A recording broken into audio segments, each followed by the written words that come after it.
سلام ما بوشتنو وصان كوينكم مدباتنا تكاتاتلو زلكم زي خبركم تعزبتي لومي باغاطامي مجمار ماكل سلطنا هاغراوي اغلغلوت ساوا مبل 25 عامت إنا أب بيت صحفت ناي كبور جنرال فيليبوس ولد يوهانس حلقة تقلال ستاف حيلتات مكل خال إيرترا ترخيبنا نزي أقاطامي عملكتنا كالم حتت كنقبر أب بيت صحفتو نركبا لنا بشمكمن كبور جنرال النامسقون كدما نابتي حطوتات كأتو يغنيلنا كبور جنرال جزيخا هيبكا نزي كلمة نزي قالم حتت كتب لسلنا سلاز فقط كلنا بشم كلهم تعذبتي كمسجن كافتو نابتي حطوتاتي كاتو أنا اللي نزي كور على ملكتكم حدا مبرهيثات كهبكم ذهبكم نعدلون أنا وندقي ما قلنا له. Thank you. مبار نابتن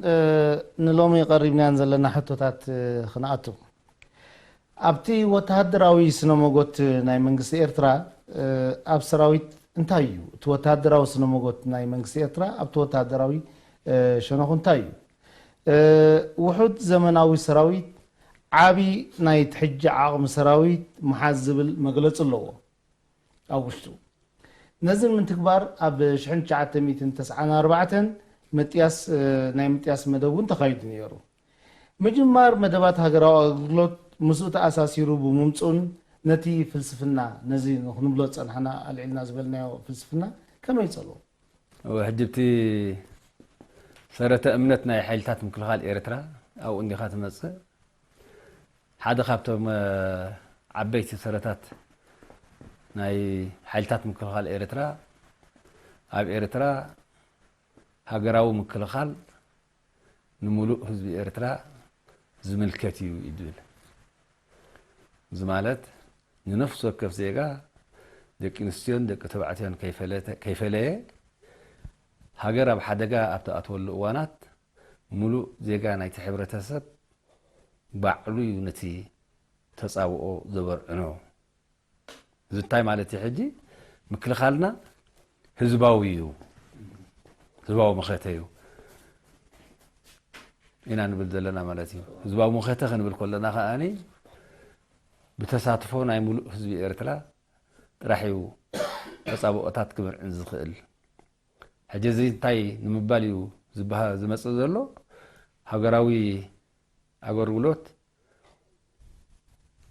ناي نفس وكف زيغا قديتايو بمسرت اواجنا خا اغورغلوتو وديو تفانيو مالت كم مكلخال هاجر ناصايو مالت ايكونن سراويت حالتات مكلخال إيرترا أب كلت تستخفل خوينو تحادة قرطو قلطوف زمناوي زخونة سراويت هاليو التي ببقوانو هاقراو قديتو فتصيمو زتفانو وخاني قزيف تحجا ما حزب إيرترا ويكا سراويت مخانيو نمبرهيو تتغيسو دلو حجز قزيف سراويت وين بتينا ياغلغلوت غزيو وسدو سلطنا بؤو طرح يخيد مالت ايكونن اما قنا يتوسنه غزي منغست بزوصو قطع مسرت اب عامت ويا بكلت عامت حنساب نابد اهدو تملشو معول سلطنان تمهرتن مويان قسيمو اب غزي حدغا بمعره بقعت نايتي مدب سراويت كم ذو واقع جركا محاز مالتيو هدينا دحري تمرشنا دحر يخاف حدا اوان برتا وقالسي هذا غازيتنيان منغسي ناي حجي بريزيدنتي هاجر إيرترا مصاي اساس كندي اكل سراويت علىكم يلو زحاتته اوانات 3 مليون سراويت علىنا ازي سراوت زي خاني 3 مليون ازي زقارس زلو نعوتنا رغص غبرو خاني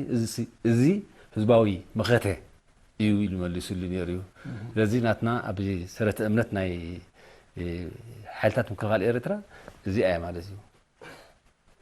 ምክልኻልና ህዝባዊ እዩ ንሙሉእ ህዝቢ ኤርትራ ከዓ ይምልከት ጓሉ ወዱ ግርም ብጣዕሚ ፅቡቅ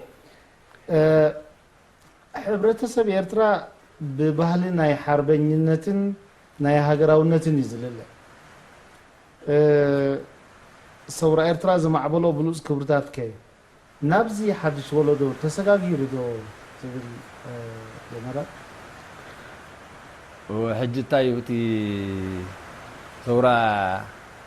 ኤርትራ ናብ ዝለዓለ ደረጃ ኣበሪኽዎ ንብሎ ክብርታት ብጥቕልሉ ወይ ብሓፈሻዊ ኣዘራርባ ጥራሕ ዝግለፅ ኣይኮነን ብዙሓት እዮም ዘርዚርካ እውን ክትውድኦም ኣይትኽእልን ኢኻ ልዑል ሃገራውነት ኣለዎ ተፃዋርነት ኣለዎ በጃ ሃገር ንምሕላፍ ድሉ ምዃን ኣሎ ብፃይነት ኣሎ ኮታስ ብዙሓት ክብርታት እዮም ዘለውና እዚ ብዙሕ ክብርታት እዚ ከዓኒ ካብ ግዜ ናብ ግዜ ምኮስኳስ የድልየ እዩ ምንባይ የድልየ እዩ ካብ ተፀባእትና ክንከላኸለሉ ኣለና እኳ ንብል እንተኾንና ኣሎ እቲ ክብርታት ናብዚ ሓድሽ ወለዶ ተመሓላሊፉሎ ማለት ግን ኣብኡ ዘብቃዕ ኣይኮነን ምክንያቱ ፀላእትና ናይ ርሑቕ ይኹኑ ናይ ቀረባ ከዳዓት ደቂ ሃገር ከይተረፉ ነዚ ክብርታት እዚ ክብሕጉጉ ዘይገበርዎ ፈተነታት የለን ኣብ ኢንተርኔት ንሪኦ ኣለና ኣብ ማዕከናት ዜናታት ንሪኦ ኣለና ብወረባብትና ተፀባእቲ ንሪኦ ኣለና እዚ ክብርታት እዚ ኣሎ ቦትኡ ክንብል ከለና ግን ደቂሽካ ትሓደረሉ ነገር ኣይኮነን ምክንያቱ መንእሰይ ኩሉ ግዜ ተፀላው ስለ ዝኾነ ለይትን መዓልትን ክንክስክሶ ዘለና ክብርታት እዩ ማለት እዩ ክንሕልዎ ኣለና ክንክክዎ ኣለና እዚ ክብርታት እዚ ኣሎ እንዲና ንብል ዘለና ግን ብቐፃሊ ከዓኒ ክንክስክሶም ክንዕብዮን ኣለና ኢና ንብል ዘለና ምክንያቱ ብዙሓት በዚ ክብርታት ዝድቃሰኣኑ ብዙሓት ናይ ውሽጥን ናይ ደገን ተፀባእትታት ኣለውና እዞም ተፀባእትታት እዚኣቶም ከዓ ባይታ ክረኽቡ ስለ ዝብሎም ኣብቲ መንእሰይ ቀፃሊ ኮስኳስ ኣብ መንእሰያትና ቀፃሊ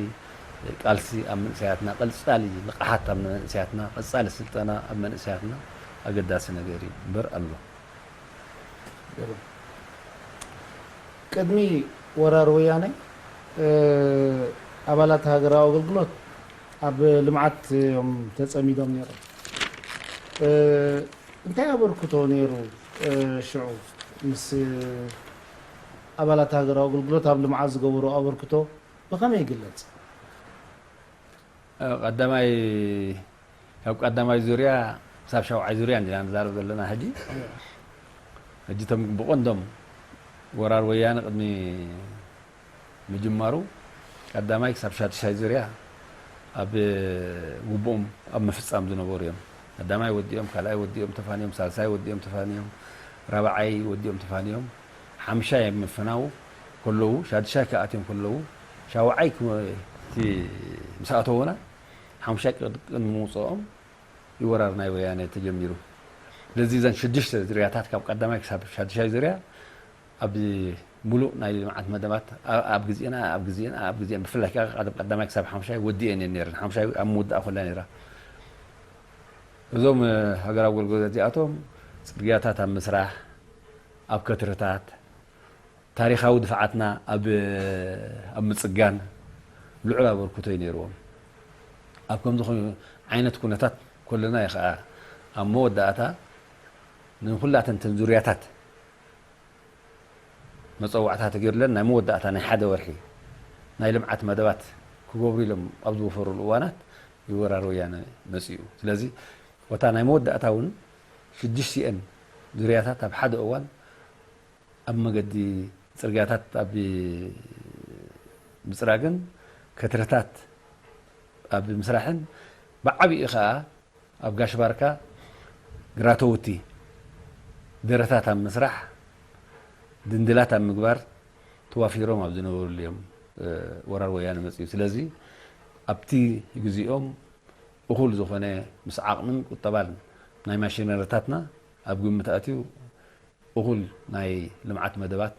ኣካይዶም ነይሮም እዮም ኣብ ኣባላት ሃገራዊ ኣገልግሎት ከም ዝኽጠቕሶ ፀናሕካ ኣብ ልምዓት ተዋፊሮም ከለዉ እዩ ወያነ ወራር ጀሚሩ ኣብ ሰለስቲ ወራራት ድማ ቀዳማይ ካልኣይ ሳልሳይ እናበለ ዝኸደ ወራራት ናይ ወያነ ድማ ተሳቲፎም ብኸመይ ይግለጽ ተሳትፎም ሓደ ምስጢር ዓወት ናይ ሰለስቲ ወራር ከ እንታይ ነይሩ ጀነራል እዚ ቀዳማይ ወራር ጥይት ናይ ወያነ ተግ ምስ በለሲ ምጅማር ሃገራዊ ኣገልግሎት ቅድስትን ብርክትን ዕለት እያ ኢልና ኢና ንሕና ተዛሪብና ሽዑ ወይ ተዓባይ ቁራዕ ሃገራዊ ተዓባይ ቁራዕ ታሳዋ ድፍርየቶም ጀጋንናሲ ብርክቲ መዓልቲ እያ እታ ምጅማር ናይ ብረታዊ ናይ ሃገራዊ ኣገልግሎት ኢልና ኢና ተዛሪብና ንምንታይ ከምኡ ጌርና ንሕና ንልምዓት ኢልና ኢና ሓሲብና ኣብ ዶክትሪናትና እውን ኣሎ እዩ ብርግፅ ከምቲ ዓንቶ ትመእተው ጠቂሰ ዝነበርኩ ኣብ ስረተ እምነት ናይ መንግስቲ ኤርትራ ኣሎ እዩ ገጅፍ ዕቁር ሰራዊት ሕሽካ ምፅናሕ ንእሽቶ ቁርጡ ምድብ ሰራዊት መሓዝ ኣብ ምጅማር ናይቲ መደባት ኣብ 94 ኣብ እዋኑ ምጅማሩ ግን ከምቲ ቀዲመ ጠቀስኮ ቅድስትን ብርክትን መዓልቲ እያ እታ ቀዳማይ ዙርያ ኣብ ሰዋ ዝወረዱላን ዝተዓለሙላን ከምኡ ኢሉ ከዓ ቀፂሉ እንታይ ማለት እዩ እዚ እዚ ዙርያታት እዚ ጀሚርና እንተዘይነብርሲ እቲ ሓደጋ ኣዝዩ ገዚፍ ምኾነ እዚ እቲ ሃገራዊ ኣገልግሎት ጥይት ናይ ወያነ ምስ ወፀስ ብሙሉእ እቲ ጣይሱ ዝነበረ ተጋደልቲ ጣይሶም ዝነበሩ ተጋደልቲ ኣብ ልምዓት ወፊሮም ዝነበሩ ተጋደልቲ ብሓደ ሓደ ኩነታት ናብ ልምዓት ዘይወፈሩ ሃገራዊ ኣገልግሎት ብሙሉኦም እዮም ሒዞም ዓቕልና ክሳብ ዝፀበና እዮም ኣለና ኢሎም እዚ ሃገር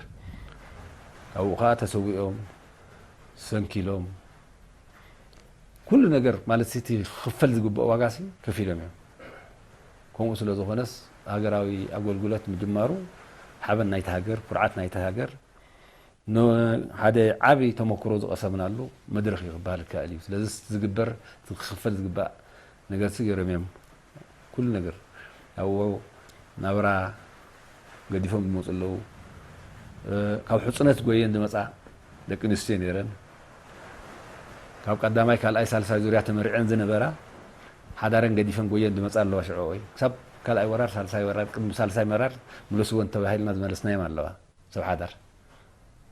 ስለዚ ከምዚኦም ነይሮም እቶም ሃገራዊ ኣገልግሎት ዝግበርሲ ገይሮም እዮም ዝኽፈል ከፊሎም ዝግበር ገይሮም ሃገር ከዓ ድሒኖም እዮም ብሩኽ መዓልቲ ከዓ እቲ ሃገራዊ ኣገልግሎት ተጀመረሉ መዓልቲ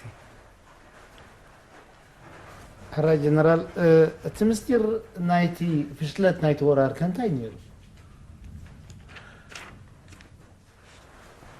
ምስጢር ናይቲ ወራር ወላ ንዓለም እውን ስግንጢር እንድዩ ስግንጢር ወላ ክርድኦም ኣይክእልን እዩ እንታይ እዩ ኣብ ካልእ ልሙድ ዘይኮነ ነገር ኣብ ካልእ ልሙድ ዘይኮነ ነገርሲ ካዝና መንግስቲ ኤርትራ ጥራይ ይኸሎን ቆፎ ህዝቢ ኤርትራ ጥራይ ይኸሎንሲ ሰርቫይቭ ንገብር ንቃለስ ኣብ ዝኾነ ዓለም የለን ከምኡ ብጥራይ ጅባኻ ብጥራይ ቆፎኻ ንጥሜት ንሽግር ተፃዊርካ ብዘለካ ዓቕሚ በቲ ዓቕሚ ናይቲ ህዝቢ ተኸላኺልካ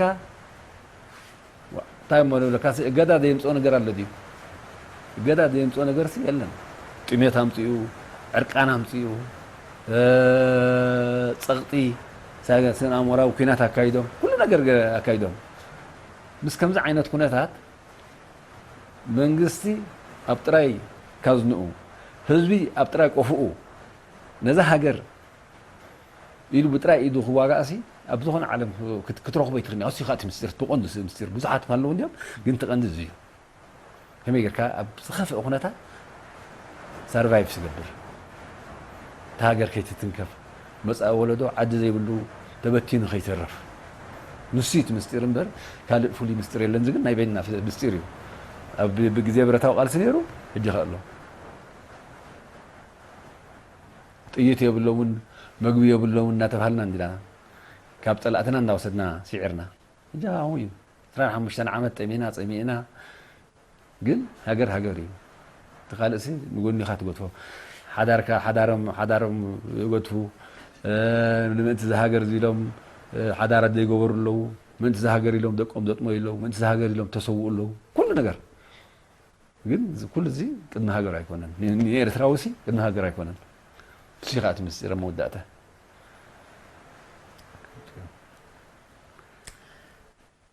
ጀነራል ጽቡቅ አጋጣሚ ኮይኑ ኣብቲ ናጽነት ዘምፀ ወለዶ ተሳቲፍካ ኣብዚ ድሕሪ ናጽነት ሃገር ዝሕሉን ዝሃንጽን ዘሎ ወለዶውን ትመራሕ ኣለኻ ኣብቲ እዋን ናጽነት ንምምጻእ ኣብ ዝነበረ ገድሊ ተራ ደቂ ኣንስትዮ ኣዝዩ ዕዙዝ ምንባሩ እቲ ታሪክ መዝጊብዎ ኣሎ ብዝተፈላለየ ኣጋጣሚታት እውን ንስኻ ቃለ መጠይቕ ዝገበርካሉ ተገሊጹ ኣሎ ኣነ ባዕለይ ዝኣትኾ ማለት እዩ ኣብዚ ድሕሪ ናጽነት ዘሎ ሰራዊት ናይ ኤርትራ ኸ ተራ ደቂ ኣንስትዮ ብኸመይ ክግለጽ ይከኣል እጂ ሓደ ክብርታት እንዲና መስሪትና ንሕና ሓደ ክብርታት መስሪት ለህዝቢ ኤርትራ እንታይ እቲ ክብርታት እዚ ወይ እቲ ባህሊ መስሪት ዘሎ ኣብ ኤርትራ ጓል ኣንስተይቲ ዘይብሉ ሰራዊት ኣይኮነን እያ መወዳእታ ኣብ ኤርትራ ጓል ኣንስተይቲ ዘይብሉ ሰራዊት ኩሉ ሰዕ ንፋስ ከም ዝኣትዎ እዩ ቆራር እዩ እዚ በቀዳማይ እውን ኣብ ሓደ ኣጋጣሚ ተናኺፈ ነይረ እንደ ማለት ዋላ ተን ሕጅት ተን ዝያዳ ደቂ ኣንስትዮ ዘለወን ክፍለ ሰራዊታትን ተን ደቂ ኣንስትዮ ዘይብለን ክፍለ ሰራዊታት በበይኑ ኣብ ስፖርት በበይኑ ሳተን ሆብልኦም ኣብቲ ማእተት ሳተን ሆብልኦም ኣብቲ ታዕሊም ሳተን ሆብልኦም ሕጂ ሰራዊት ኣይኮነን ደቂ ኣንስትዮ ዘይብሉ ሰራዊት ልክዕ ዋላ ሕጂ ከምኡ እዩ ዘሎ እጂ ከድና ንሕና እዚ ሓደ ከም ናትና ፍሉይ ብልጫ ፍሉይ ክብርታት ፍሉይ ባህሊ ክንሕዞ ክንዕቅቦ ክንማዕብሎ ነፍሱ ወከፍ ኤርትራዊ ዜጋ ክርድኦ ዘለዎ ነገር እዩ ኣብ ኩሉ ብናይ ሰራዊት ጥራሕ ኣይኮንካ እንትርእዮ ዋላ ኣብቲ ማእተት ትረእዮ ኣብቲ ፌስቲቫላት ትረእዮ ኣብ ምትሕግጋዝ ናይ መርዓ ረእዮ ኣብ ምትሕግጋዝ ናይ ሓዘን ረእዮ ሓደ እዩ ዋላ ኣብቲ ሰራዊት ስለዚ ንሕና እዚ ናትና ፍሉይ መለለይ ባህሊ ክብሪ ኢልና ውንሲ ክንሕዞ ክንከሓሉ ክንጃሃረሉ ዘለና ነገር እዩ እዚ መወዳእትኡ ድሕሪ ስምምዕ አልጀርስ ሰራዊት ኤርትራ ናብ ወፍሪ ናይ ልምዓት ከም ዘቕንዕ እዩ ተገይሩ ወፍሪ ዋርሳይ ከኣሎ ተጀሚሩ ማለት እዩ ወፍሪ ዋርሳይ ከኣሎ ከዓ ናይ ከምቲ ኣቃውሙ ንምሉእ ሃገር ናብ ልምዓት ክወስድ ናይ ልምዓት መደባት ተሰሪዕሉ ናይ ልምዓት መደባት ተግቢሩ ከዓ ብፍላይ ኣብ ሰራዊት ከዓ እቲ ዕዙዝ ተርኡ ከዓ ብሰራዊት እዩ ተዓሚሉ እቲ ዝዓዝዝ ተርኡ ብዛዕባ እዚ መግለፂ ምደለና መቸም ኣነ ዝተፈላለየ ከምዚአን ዝኣመሰለ ሕቶታት ክመፃኒ ከለዋሲ መጀመርያ ዝምልሳ መልሲ እንታይ እያ ኣበርክቶ ናይቲ ሰራዊት ወይ እቲ ኣብ ልምዓታዊ መደብ ዝሳተፍ ዘሎ መንእሰይ እንታይ ኣበርኪቱ ትብል ሕቶ ክትመፀኒ ኩላስ ካብ ንዓይ ተሓቱሲ ካብ ስመራ 10 ኪሎ ሜትር ወፂኹም ነቲ ባይታን ነቲ ሰብን ሕቶት እየ ዝብል ኣነ ነቲ ህዝቢ ኡ ዘሎ ካብዚ ውፅእ ምስበልካ እቲ ባይታ ባዕሉ ክነግረካ እዩ እቲ ህዝቢ ባዕሉ ክነግረካ እዩ እቲ ሰራዊት ኣብቲ ፅርግያ ኣብቲ ዲጋ ክስራሕ ዝፀናሓካ እዩ ሕጂ እቲ ሰራዊት ክንብል ከለና ከኣኒ ሓንቶ ጠቐሸ ነይረ ኣብ ኤርትራሲ ሰራዊት ክንብል ከለናስ ህዝቢ ዘማእከለ ምስ ህዝቢ እዩ በር ሰራዊት በይኑ ተነፂሉ ዝሰርሖ ስራሕ ኣይኮነን ግን ኩሉ እቲ ዕጡቕ ዝበሃል ሓደ እቲ ቋሚ ሰራዊት ኣብቲ ማእቶት ኣሎ ማዕረ ጎኑ ከዓ ኩሉ እቲ ህዝባዊ ሰራዊት ዝበሃል ኣብቲ ማእቶት ኣሎ እቲ ህዝቢ ኣብቲ ማእቶት ኣሎ ብሓባር እዮም ዝሰርሑ ዘለዉ ኩላቶም ኣንቶ እውን ንላ ነርና ኣብ ኤርትራ ሰራዊት ክንብል ከለና ሲ ንሙሉእ ህዝቢ ኤርትራ ዘጠቃለለ መግለፂ እዩ ዘለና ሕጂ እውን እቲ ልምዓታዊ መደባት ብሙሉኡ እቲ ቋሚ ሰራዊት እቶም ዕጡቃት ህዝባዊ ሰራዊት እቲ ህዝቢ ከም ኣካል ናይቲ ሰራዊት ኮይኖም እዮም ዝሰርሑ ዘለዉ ዲጋታት ባዕሉ ክምስክር ይኽእል እዩ ፅርግያታት ባዕሉ ክምስክር ይኽእል እዩ ሕርሻታት ባዕሉ ክመስክር ይኽእል እዩ ናይ መፍረ ከብቲ ባዕሉ ክመስክር ይኽእል እዩ ኩሉ ነገር ባዕሉ ክመስክር ይኽእል እዩ ግን ካብ ኣስመራ እውን ውፃእ ካብ ኣስመራ ወፂኡ ክርኢ ኣለዎ እቲ ሰብ ማለት እየ እምበሪ ኩሉ እቲ መደባት ናይ ልምዓት ብምትሕብባር ናይዚ ሰለስተ ኣካላት እዩ ዝኸይድ ዘሎ ኣብ ሓፂር እዋን ናብ ዝለዓለ ደረጃ ክብርኽ ክድፋእ ከም ዘለዎ ከዓ ከም ዝኾነ ከዓ ብዙሕ ዘጠራጥር ነገር የለን ሃራይ ጀነራል ኣብቲ ዝቕፅል ሕቶ ክንሰግር ህዝቢ ኤርትራ ብሓፈሻ ኣባላት ሓይልታት ምክልኻል ኤርትራ ድማ ብፍላይ ብዘርኣይዎ ፅንዓት ኣብ ዞባና ሕጂ ዞባና ተቐይሩ ኣሎ ሰላም ኮይኑ ኣሎ ኣባላት ሓይልታት ምክልኻል ዘርኣይዎ ፅንዓትን ተፀማምነትን ተፃዋርነትን ኣብዚ ዝሓለፈ 25 ዓመታት እንታይ ይመስል አንተ ወይ ቁርብ ተናኺፈያ ነይረ እንዴ ተናኺፈያ ነይረ ኣሲ ዋጋ ከፊሉ እቲ ሰራዊት ህዝቢ ኤርትራ እውን ከፊሉ ኢና ንብል ዘለና ግን ካብኡ ናብኡ ከዓ እቲ ሰራዊት ከዓ ዝያዳ ዋጋ ከፊሉ ሓይልታት ምክልኻል ምንታይ ቀፃሊ ኣብ ድፍዓት ኣሎ ቀፃሊ ኣብ ልምዓታዊ መደባት ኣሎ ብሰንክቲ ዝመፀ እገዳ አንተ ወይ ተንኪፈየ ነይረ እቲ ሰራዊት እቲ ኣብዚ እዋን እዚ ክገብሮ ዝግብኦ ናይ ሓዳር ብሰንኪ ቁጠባዊ ኩነታት ሓዳሩ ዘይገበረ ወይ ከዓ ግዜ ስለዘይፈቐደ ዝተሰውዐሎ ዝሰንከለሎ ዝዓረቐሎ ሕሉፍ ሓሊፎም እውንሲ 3-4 ዓመት ምእንቲ ዝሃገር ማለት እዩ ምእንቲ ዝሃገር እዚ 3-4 ዓመት ካብ ትርሑቕ ከባቢታት ካብ ዓሰብ ካብ ከባቢ ቃሩራ ካብ ከባቢ ሸንኮለት ካብ ኩሉ እቲ ዶባትናሲ ናብቲ ስድርኦም ዝርከብሉ ከባቢታት ከይመፁ 4-5 ዓመት ዝገበሩ ኣለዉ እንታይ እዚ ካብዚ ዓቢ መስዋዕቲ እሞ እንታይ ኣሎ ካብዚ ዓቢ መስዋዕትስ የለን ግን ምእንቲ ሃገሮም ስለ ዝኾነ ከዓ ኩሉ ግዜ ከዓ ሕጉሳት ትሪኦም ምእንቲ ዝሃገር እዚ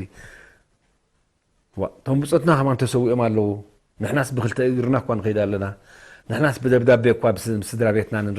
ንራኸብ ኣለና ንሕናስ ኣብ ተወሰነ እዋናት እኳ ከድና ቤተሰብናን ከባቢና ንርኢ ኣለና ይብሉ ነቶም ዝሓለፉ ስዋኣትና ንዕኦም ዝክሩ ማለት እዩ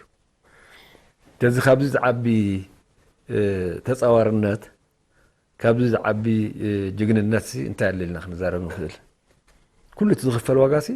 ኮፍ ኢሎም እዮም ማለት እዩ እዞም ሕጂ ዘለዉ እዚ ዓበ ነገር እዩ ሓቂኡ ሞሳ ይግብኦም እዩ ግዜ ቦታ ቁጠባዊ ኩነታት ናይቲ ሃገር ኣብ ዝፈቕዶ ሞሳ ግብኦም እዩ ግን ሞሳ ዘይረኸብና እውን ኣይበሉ እንታይ ፈልጡ እዮም ኩነታት ናይቲ ሃገር ብዝርዝር ፈልጡ እዮም እንታይ ተፃብኦታት ኣሎ ብደገ ናይ ደገ ተፃብኦታት ኣሎ ናይ ዞም ሓምሻይ መስርዐኛታት ተፃብኦታት ኣሎ ነቲ ሓድነት ክብቱ ኢሎም ፋሕተርተር ይብሉ ነዚ መንእሰይ ከህድሙ ኢሎም ዘይገበርዎ ነገራት የለን መሳርሒ ናይ ወያነ እዮም ወያነያ ትምውሎም ሕጂ ምዝ ኩሉ ናይ ተፃብኦ ሓይሊ መንእሰይ ግን ምስ ህዝቡ ኮይኑ ኣለናካ ብሎ ነቲ ህዝቢ እቲ ህዝቢ ከዓ ኣለናካ ኣጆኻ ብሎ ንሓን ኣብ መትልፋዕኻ ግበር እምበሪ ንደቅኻስ ካብታ ዘለናያ ካብታ ዘላትና ቆሪሽና ከነብሎ ዒና ከነድሮ ኢና ብል ስድራ ቤታት ጎረባብቲ ከምኡ ብል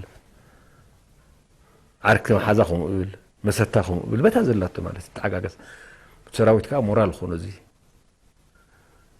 እዚ እቲ ሰራዊትናስ ሰብ ክገብሮ ዘይክእል ነገር እቲ ዓንተ እውን ጠቂሸየ ነይረ እቲ